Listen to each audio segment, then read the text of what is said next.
So I'm here with Tin Yin from TYS Creative out of Pasadena. Welcome, Tin, to My Company Story. Thank you, Don. It's a pleasure for me to be here. Good. Tin, can you tell us a little bit about what is TYS Creative? Yeah, TYS Creative is a design and marketing agency, and we're located in both here in Pasadena, in the local LA area, and also based in Philadelphia. Oh boy, okay. Yeah. So what projects do you guys do? We do various design and marketing projects, working with some of the best, largest companies out there in the telecommunications and the consumer products, also in energy fields, banking. Mm-hmm. And we do a lot of projects in design, creating identities, doing marketing materials, website design and development, as well as a lot of AdWords and AdWords marketing. And how long has TYS been in business? We've been in business for over 25 years. Fantastic. Congratulations. Thank you. That's great. Thank you. How did you get into the business? How did it start? I was a graphic designer, and when I graduated from UCLA, I got an internship over at Saul Bass, Bass Yeager and Associates. Yep, I know Saul very Yes. well-respected agency. Yes, absolutely. Yeah. And my first business card over there as a designer was printed by your company. Well, they only used the best then, didn't they? Absolutely, absolutely. So you're working with Saul after Yes. school, after college, Yes. as a designer. Yes. And then how did you make the leap to go off on your own? So I was a designer there for over 5 years, and so I've learned the craft essentially at that place, and essentially after that I went on to work at another agency called Ken White, White Plus, and I learned about packaging and point of sale.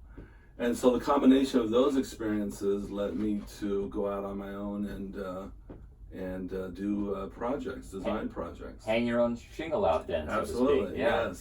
good. And that was 25 years ago. Yes. So Tin, tell us about that journey in the past 25 years in that industry that I know has changed quite a bit from being in the printing industry. From your perspective, from design and from where you were, how has that changed? Well, it has changed dramatically. When we started, we were designing packaging, we were designing collateral, brochures, catalogs, direct mail even. And of course, we always design identity, and logo design was our main specialty. Okay. But there's a transition, along the way, things changed to online, and then we had to make that transition. So we put together a team that was also not only designers, but developers, as well as project managers and technicians. And so we transitioned to website design, to email marketing, to programming intranets. And even to do online animated banners. So that's where the demand was. Yes. I know from being in the printing industry, the demand for print went down and the demand for online services went up. And so as a designer, you followed those trends then, is that correct? Yeah, and we followed, but also our client had a need and actually asked us. They trusted us quite a bit. Our clients tend to stay with us for over 10 years. That's fantastic. That says an awful lot about your services and the quality that you do. Yeah, absolutely. We have a client, Epson, that has been with us for over 20 years. So tell us why a company like Epson, what have you done so well that they've stayed with you for that long? What kind of services do you provide them, and how's that changed? There's a myriad of services. Obviously, as we transition to digital, we've had done a lot of work for their website. Done a lot of work for landing pages. We did 10 years worth of email marketing for them. And currently we're doing a lot of online online banners and landing pages as well for a lot of their online retail accounts. Fantastic, good. What's a success story on how of a project you've done for Epson or someone else that that's really helped solve their problem? Yeah, I think what comes to mind actually is one of our other clients, Southern California Edison. we were asked originally to tackle their content. They actually had 1,200 pages of content on their website, and we were tasked to really index and then reduce that content to 300 pages. Wow. As a matter of fact, we had to also handle all the multi-language content that was on their website, which there were 5 of them, including there was Chinese, Korean, Vietnamese, Spanish, and so we had to actually work with translation specialists in order to make that happen. Wow, good. That's a great success story. Yeah, and along the way, that was just the beginning of it. We were tasked to create interactive content, and we were asked to create interactive tools.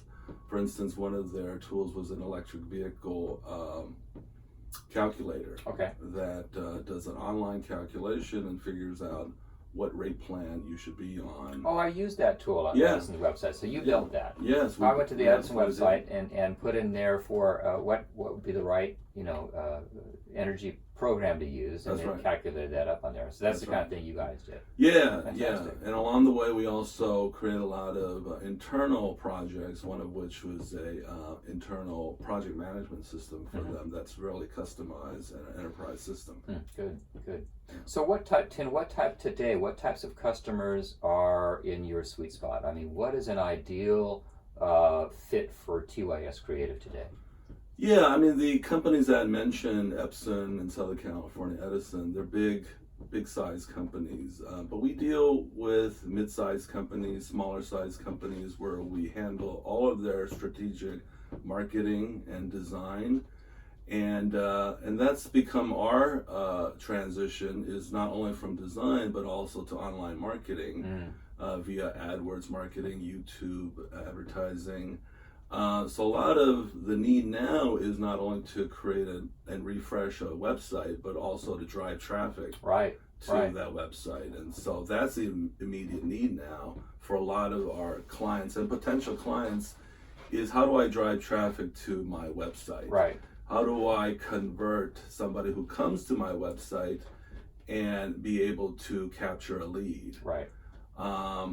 You told me a great story, I think, about a credit union account you had that just through AdWords you've been able to really increase their visibility or sales quite a bit. Tell me more about that. Yeah, absolutely. City Credit Union is based out of Dallas, and they have various credit union locations all over the Texas, Dallas area. And so our task was AdWords marketing, really. And so we were able to grow their loan and loan request exponentially month over month and year over year because of our activities with AdWords. Wow. It's multi-million dollars in added revenue. Wow. So you really helped those guys, that credit union, in a tremendous way by AdWords. Absolutely. Yeah, that's fantastic. Yeah. Good. So Tim, to the other business owners that might be out there listening to this podcast, in your space, in the creative agency business, what challenges have you come up with, or are you facing now, or that you've overcome recently within your industry and what you've experienced? Yeah, I think one of the main things to consider for a lot of mid-sized companies, and for a lot of companies in general, is when do I redesign my website? Or secondarily, if my website is already existing, is it doing everything it can to help me do business as well in whatever respective business the company has their website engaging in, whether it's a business to business or business to consumer or e-commerce? How do I drive more traffic, and then how do I get more sales, or create more leads? Right. Because things are changing so much in the marketing space, in the internet space. There are new companies popping up all the time and new algorithms that are changing things that you can't just design a website and sit back and forget about it anymore, can you? Absolutely. So a website now has to work hard for you and not just exist. Mm-hmm. So just because you have a beautiful website doesn't mean that it's doing everything it can to help you do better business. Right, good. And that's where you guys stay on top of those trends and see where that wind is going and build those sites that are going to be good today and in the foreseeable future. Yeah, I mean, we have a long history and legacy in design and design principles and branding.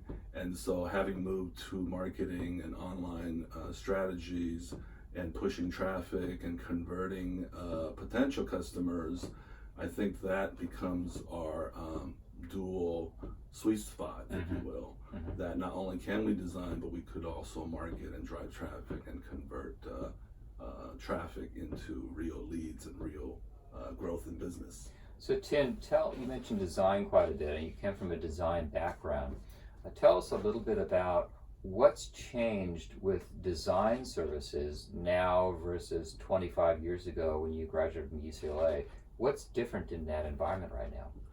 Well, I think there's two things actually. A lot of it is now design is not just for design's sake, that there's a overriding metrics and data that's important for a designer to understand as well, is not only will your design now and the design be good design, but also how is that design now measured as far as its effectiveness in any marketing objective or in different media.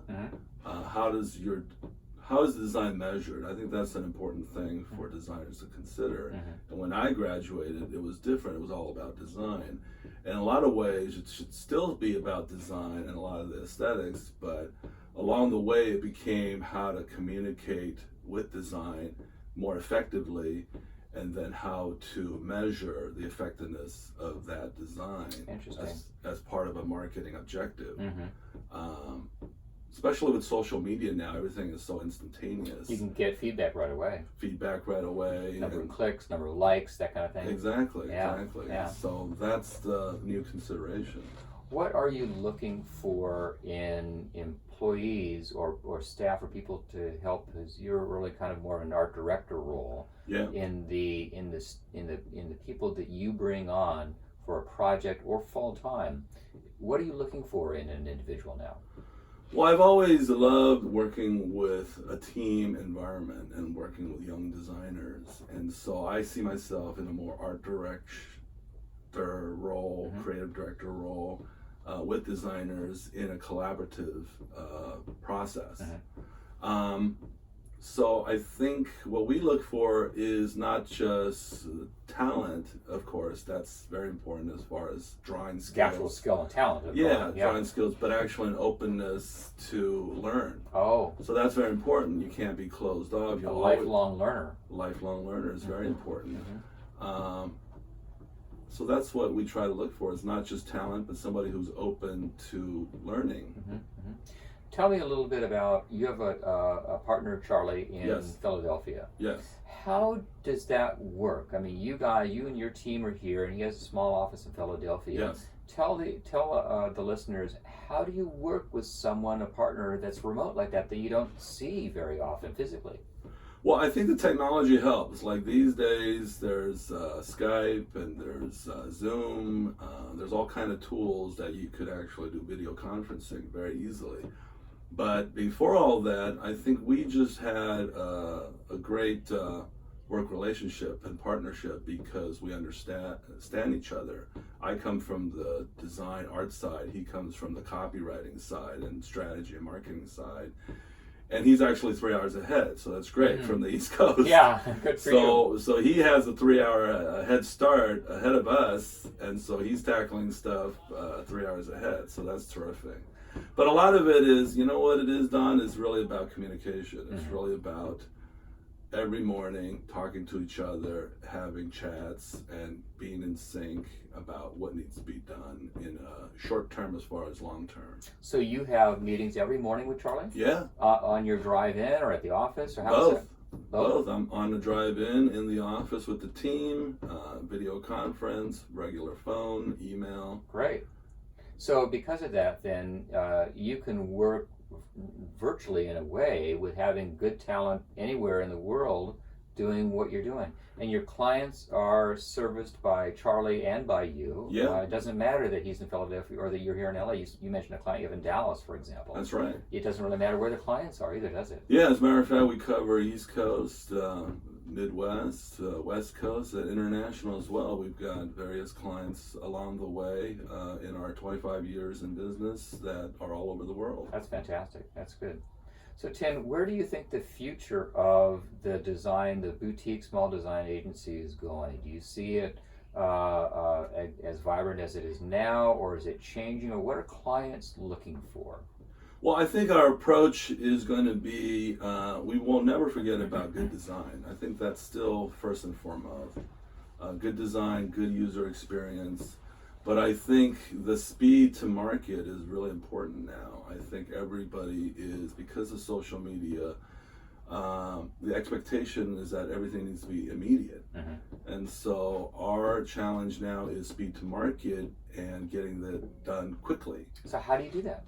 Well, I think we have a very nimble team. Again, I mentioned Charlie's 3 hours ahead, and we have a team that's really gelling and being able to just get stuff done. Mm-hmm. And so that's the most important thing, is not only working with the client, having a great client relationship, which we have, but getting it done. I think our tagline is creating results. And it's been the tagline for over 25 years. And so that's what we pride ourselves on, is creating results. So how, if you have a lean, tight team, and you get 1 or 2 big projects in the door the same week, how do you ramp up so quickly, and how do you still provide that great service, when you have such a volume of work suddenly coming in the door? Well, we've always had diverse amount of work that would come, and a lot of it is scheduling and planning and asset allocation as far as team members, and so that just comes with the territory. A bigger project has a little bit of a larger team, and we just have to plan for that. Makes sense. That's good. That's good. So, Tim, what is it that if you could give advice to a business owner out there right now, what would you say to him as far as what's been a frustrating challenge that you've had, and how have you overcome it? Well, I think a business owner, if the website and online marketing is part of their marketing mix. I'm sorry. What is it that in your running your company that you've learned that's challenging for you in your company and running it and the ebbs and flows of it? Oh, I think the ability to identify what's coming ahead and forecasting trends. It's very easy to bask in your current glory. Yeah. But I think forecasting what's ahead and be able to get there ahead of the competition, and planning that change, because change is going to happen whether you like it or not. Right. So planning for and trying to have a vision for what's ahead, I think that's the most important thing that business owners should look at. So how have you done that? What's an example of you doing that? Well, I think when I mentioned about designers learning, I think that's one of the things that we continually do, is seminars and learning about new technologies, staying on top of trends. Right. That's just an important part of what we need to do. Going to seminars, and so that's what you said earlier about looking for students who may be very talented at design, right, but have a passion for always learning, and that's what's going to really propel you and your company, your team ahead, is about them going to some session or some seminar, learning something, going, 12 years ago, there's this thing called Twitter I've been hearing about. I wonder where it's going to go, and then running with that kind of thing. That's what you mean by that? Yeah, I think so. I mean, that's part of the social media, is part of the package. Yeah. But overall, just finding new trends that are in your specific industry, or maybe not in your industry. There's a lot of things that are disrupting many different industries right now. There are a lot of those, and they're what trends do you see coming down the road? I mean, people talk about virtual reality or other trends that are going to be happening. Do you put much merit in that, or do you think, where do you see in the next few years what's the next big thing that's going to be out there threatening or complementing what you do? Well, I think I mentioned about data. I think a lot of there's going to be a lot of automatic learning of data, and then there's quite a lot of trends in technology as far as artificial intelligence. That will be continuing. Yeah, Yeah, absolutely. yeah. Good point. Good point. Well, Tim, we're near the end of 20 minutes here now. Do you have anything else that you'd want to say that we haven't covered, that you'd want to talk to your potential or future employees or current employees or future current customers or potential customers or business owners? Anything that comes to mind you think that you'd like to mention? Yeah, I just want to mention that I think one of my passions is creating lasting relationships with our clients. Our team, including myself, really enjoy working with our clients. And I think that's the secret sauce, if you will. Technology will change, trends will change, but I think underlying that is the great relationships that we're able to forge with our clients that actually becomes our friends. And so that is, I think, our own secret to lasting success. Well, and it's evident by the fact that you've got customers like Epson who have been with you for 20 years, and you've been in business 25 years with some big, well-known companies out there. It says a lot about you and your agency and the values that you instill in your staff. Yeah, and I think we truly enjoy that relationship through the years and try to cultivate that relationship every year. Yeah. And not take it for granted. That's a good point. Don't take it for granted. Absolutely. Good point. Well, Tim, thanks so much for your time today. I really appreciate you coming on board and doing the interview. Thank you, Don. Okay. It's my pleasure. Thanks, Tim.